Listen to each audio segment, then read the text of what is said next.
There are more things in heaven and earth, Horatio, than are dreamed of in your philosophy. Hamlet, Act 1, Scene 5. When William Shakespeare first wrote these immortal words, he probably was not thinking about ball lightning.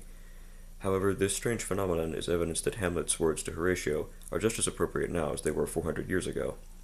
Until quite recently, ball lightning was considered a myth or urban legend by the vast majority of the scientific community. However, scientists have now acknowledged that the phenomenon does indeed exist, although they still struggle to find an explanation for it. The acceptance of ball lightning is powerful evidence that we should never dismiss an idea out of hand just because it sounds odd or unusual. We would do well to remember that truth is often stranger than fiction.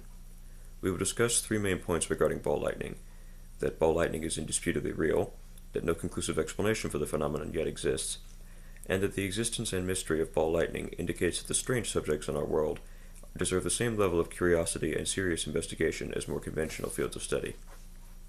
Let us begin by establishing the reality of the phenomenon itself. So does ball lightning really exist?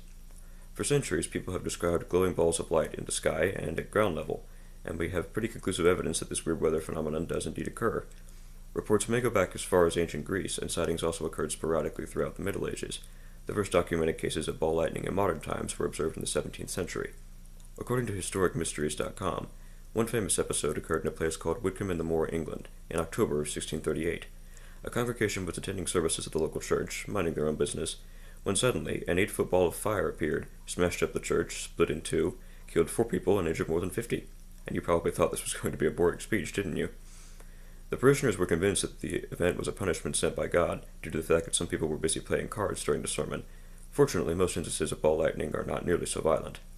Ships at sea, and beginning in the 20th century, planes in the air have often borne witness to strange luminous orbs, not to be confused with St. Elmo's fire, which, though visually similar to ball lightning, is a separate and distinct phenomenon which is now understood by scientists. And according to HowStuffWorks.com, even Tsar Nicholas II of Russia reportedly witnessed ball lightning as a child. Still, the phenomenon was mostly relegated to the fringes of the scientific community until the 1960s, when it became impossible to ignore the great cloud of witnesses attesting to its veracity.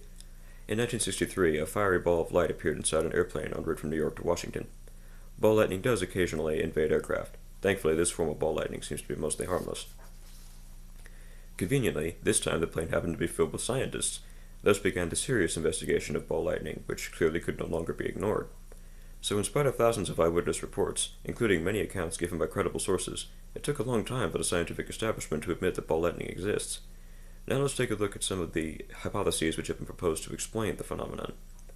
Although many ideas have been put forth, no theory as yet fully explains all the characteristics of ball lightning. Scientists have explored various theories, and they have even managed to produce similar effects under laboratory conditions. Here comes the science. Several experiments have created ball lightning-like displays. According to HowStuffWorks.com, Brazilian researchers used electricity to vaporize silicon substrate, which sometimes produce small fireballs, and an experiment in Israel accidentally produced an effect similar to ball lightning using microwaves. According to the Daily Mail, American researchers also managed to create bright white light glowing orbs through an electrochemical process, although they could not tell if what they had created was really ball lightning, so instead they called it ball lightning-like atmospheric pressure plasmoids. Catchy, isn't it? The most popular theory at present is that ball lightning in nature is caused by burning silicon. According to HowStuffWorks.com, this theory was proposed by John Abrahamson of the University of Canterbury in Christchurch, New Zealand. He suggested that ball lightning occurs when silicon in the Earth's soil is vaporized by an electrical discharge, such as regular old garden variety lightning. In 2012, researchers in China managed to capture the very first scientific measurements of ball lightning outside a laboratory, quite by accident, of course.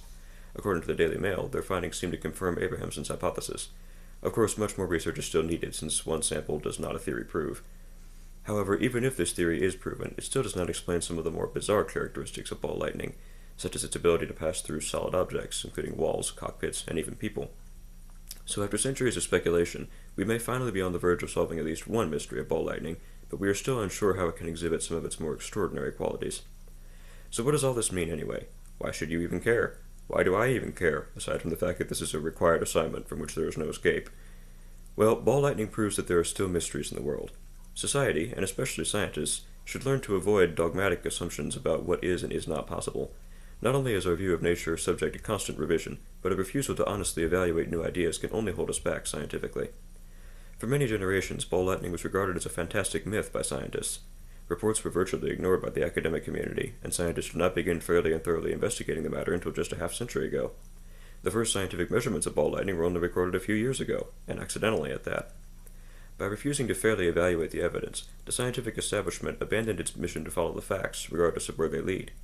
But scientists of all people should not be afraid of failure or of being proven wrong. The very essence of science is testing and failing until a solution is found. In attempting to understand the world around us, it is imperative that we not lose the very curiosity that compels us to make the attempt. It is equally imperative that we remain humble when considering new ideas. We should remember how often accepted explanations have been overturned. Science is based on openly asking questions and honestly searching for answers. It is a mistake to immediately discount any new idea. The idea must be examined objectively.